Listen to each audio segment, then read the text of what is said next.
மந்திர தாத்தா. ஹலோ குட்டீஸ், இன்னைக்கு நாம காட்டு விலங்குகளை பத்தி பார்க்க போறோம். அதோட அந்த விலங்குகள் பத்தின சில சுவாரஸ்யமான தகவல்களையும் நான் உங்களுக்கு சொல்ல போறேன். வாங்க காட்டுக்கு போகலாமா? இன்னைக்கு நாம முதலாவதா பார்க்க போற விலங்கு சிங்கம். சிங்கம் ஒரு நாள்ல 20 மணி நேரம் வரையும் தூங்குமா. சிங்கத்தோடைய கர்ஜனை 8 கிலோமீட்டர் தூரம் வரைக்கும் கேட்குமா. அவ்வளவு சத்தமா இருக்கும். உங்களால அந்த மாதிரி சத்தமா கர்ஜிக்க முடியுமா குட்டீஸ்? அடுத்தது நம்ம பார்க்க போற மிருகம் புலி. புலிக்கு உடல் முழுக்க நிறைய கருப்பு நிற கோடுகள் இருக்கும். அது பார்க்க ரொம்ப அழகா இருக்கும். புலி தண்ணியில நீச்சல் அடிக்கிறதுல ரொம்ப கெட்டிக்கார மிருகம். அதுக்கு தண்ணியில விளையாடுறதுனா ரொம்ப பிடிக்கும், உங்களை மாதிரியே. அடுத்து நம்ம பார்க்க போற மிருகம் ஒட்டகச்சிவிங்கி. ஒட்டகச்சிவிங்கிக்கு நீளமான கழுத்துகள் இருக்கும். அந்த கழுத்து அவ்வளவு நீளமா இருந்தாலும் அதுல வெறும் 7 எலும்புகள் தான் இருக்கும். அப்புறம் அதுக்கு நீளமான நாக்கும் உண்டு. அந்த நீளமான நாக்கு செடிகள்ல இருந்து இலைகளை பறித்து சாப்பிட உதவும். அடுத்தது நம்ம பார்க்க போற மிருகம் மான். மான்களுக்கு சிறந்த காது கேட்கும் திறன் உண்டு. சின்ன சின்ன சத்தமா இருந்தாலும் அதுக்கு ரொம்ப நல்லா கேட்கும்.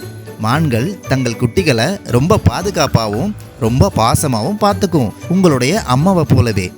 அடுத்தது நம்ம பார்க்க போற மிருகம் நரி. நரி இரவுல மட்டும்தான் வேட்டையாடும் குட்டீஸ்.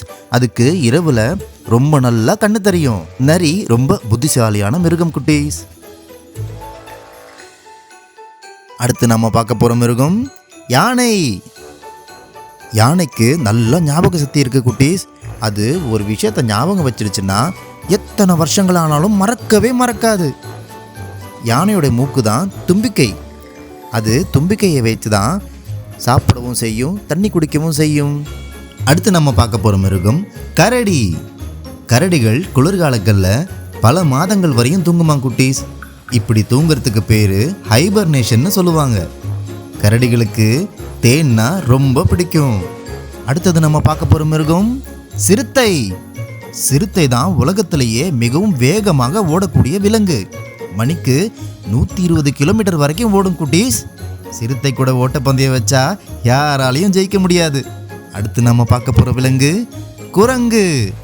குரங்குகளுக்கு விளையாடுறதுனா ரொம்ப பிடிக்கும். குரங்குகள்லாம் கூட்டமாகத்தான் வாழும். மரம் விட்டு மரம் தாவறதுல குரங்குகளை மாதிரி கெட்டிக்கார விலங்கே கிடையாது. அடுத்து நம்ம பார்க்க போற மிருகம் நீர் யானை. நீர் யானைக்கு தண்ணியில் இருக்கிறதுனா ரொம்ப பிடிக்கும் குட்டீஸ். ஒரு நாளில் 16 மணி நேரம் வரைக்கும் தண்ணிக்குள்ளேயே இருக்குன்னா பார்த்துக்கோங்களேன். அடுத்தது நம்ம பார்க்க போகிற விலங்கு வரிக்குதிரை. வரிக்குதிரை உடல்ல கருப்பு மற்றும் வெள்ளை நிற வரிகள் இருக்கும். அந்த வரிகள் ஒவ்வொரு வரிக்குதிரைக்கும் ஒவ்வொரு மாதிரி இருக்கும். வரிக்குதிரைகள் எல்லாம் கூட்டமாக வாழக்கூடிய விலங்குகள். அடுத்தது நம்ம பார்க்க போகிற விலங்கு கொரிலா.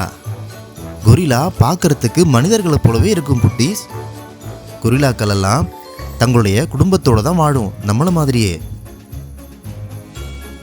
ஓகே குட்டீஸ், இது வரைக்கும் பார்த்த மிருகங்கள்லாம் உங்களுக்கு ரொம்ப பிடிச்சிருக்குன்னு நம்புகிறேன். அடுத்த வீடியோவில் இன்னும் நிறைய சுவாரஸ்யமான விலங்குகளோட நான் உங்களை பார்க்குறேன். அது வரைக்கும் நல்லா படிங்க, நல்லா விளையாடுங்க, சந்தோஷமாக இருங்க குட்டீஸ். பாய்.